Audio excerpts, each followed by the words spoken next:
Halo sahabat sehat Rumah Sakit Pantirape, salam sejahtera bagi kita semua. Perkenalkan, nama saya adalah Dr. Maheswara Wisnubuwana, dokter spesialis penyakit dalam di Rumah Sakit Pantirape, Yogyakarta. Pada hari ini, saya akan berbagi informasi tentang penyakit hipertensi, suatu penyakit yang saat ini masih menjadi masalah kesehatan utama, baik di negara maju ataupun negara berkembang. Baik, tentunya kita perlu mengetahui apa itu hipertensi.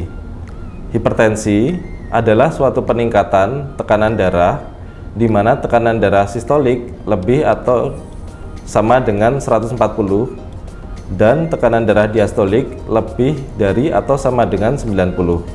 Tekanan darah normal yaitu kurang dari 120/80. Hipertensi ini sering disebut juga sebagai the silent killer atau pembunuh diam-diam. Kenapa?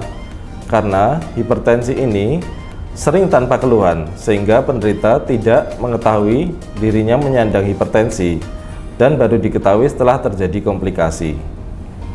Nah, seberapa banyak sih penderita hipertensi itu? Hipertensi ini merupakan salah satu penyakit kardiovaskular yang paling umum dan paling banyak disandang masyarakat.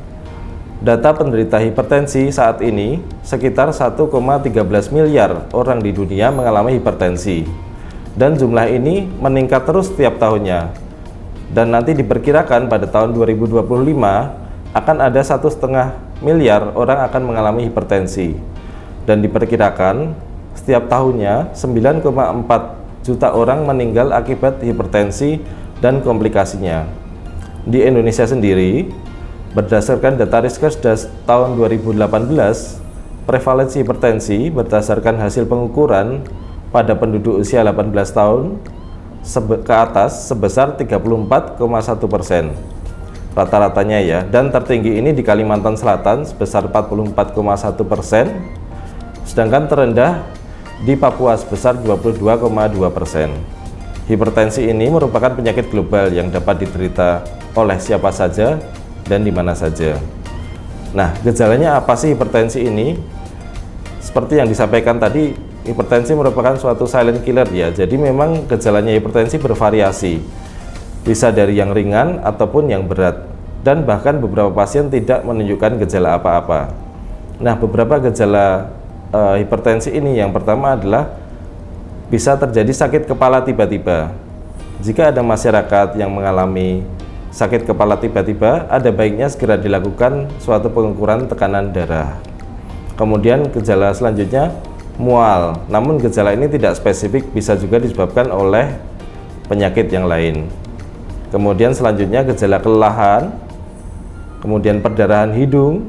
Nah, cukup banyak pasien yang terjadi peningkatan tekanan darah yang cukup tinggi, sistol lebih dari 180, sehingga terjadi suatu perdarahan hidung.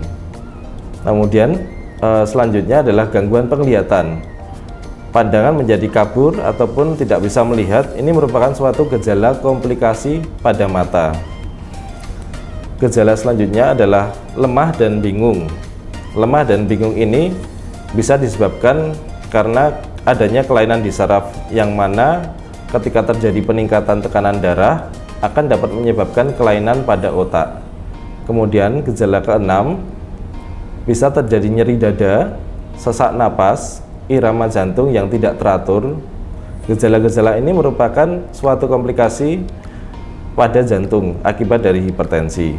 Kemudian gejala selanjutnya adalah adanya darah dalam kencing yang merupakan suatu komplikasi pada ginjal. Terdapat dua kelompok faktor risiko hipertensi.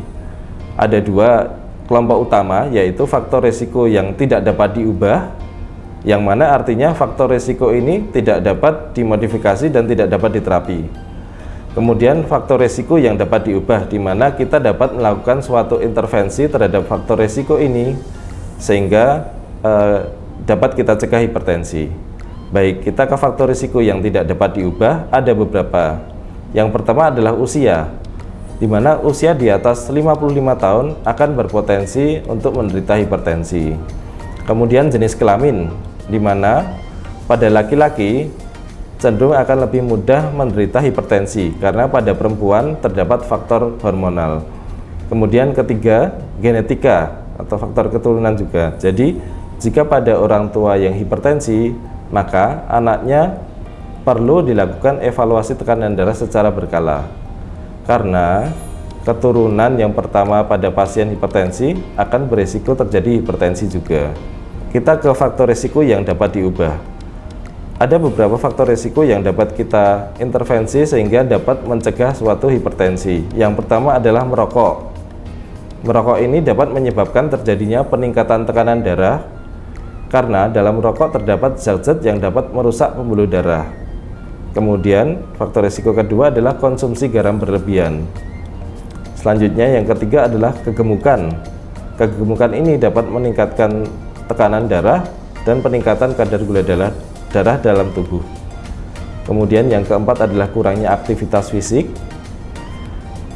konsumsi alkohol, dan yang keenam adalah stres. Nah, beberapa hal tersebut adalah faktor risiko yang dapat diubah. Artinya, pasien dapat mengubah faktor risiko atau perilaku ini sehingga dapat terhindar dari suatu penyakit hipertensi. Apa saja komplikasi hipertensi? Jadi, hipertensi ini dapat menyebabkan komplikasi dan ada 4 target organ utama yang disebabkan oleh hipertensi ini, yaitu ada jantung, otak, ginjal, dan yang keempat adalah mata. Yang pertama, jantung. Akibat dari hipertensi ini dapat terjadi pembesaran jantung yang nantinya jantung akan lemah, dapat terjadi sesak ataupun kaki bengkak-bengkak. Kemudian yang kedua adalah organ otak.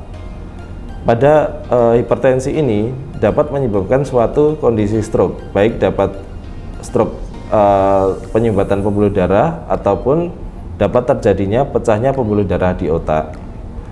Kemudian komplikasi yang selanjutnya yang ketiga adalah di ginjal. Pada hipertensi yang tidak terkontrol, maka terjadi kerusakan pada sel-sel yang di ginjal, itu sel glomerulus, yang sehingga terjadi penurunan fungsi ginjal, sehingga dapat terjadi suatu gagal ginjal dan pada akhirnya dapat terjadi gagal ginjal kronis yang berat sehingga harus dicuci darah. Kemudian yang keempat adalah komplikasi di mata, di mana pembuluh darah yang memperdarai retina itu dapat rusak sehingga retina akan rusak juga sehingga menyebabkan gangguan mata dari pandangan kabur hingga kebutaan. Oleh karena itu kita harus menjaga tekanan darah kita supaya tidak terjadi komplikasi-komplikasi tersebut. Nah, tentunya kita perlu tahu bagaimana sih mengendalikan hipertensi ini. Yang pertama tentu adalah modifikasi suatu gaya hidup kita. Modifikasi gaya hidup kita ini meliputi yang pertama adalah olahraga teratur.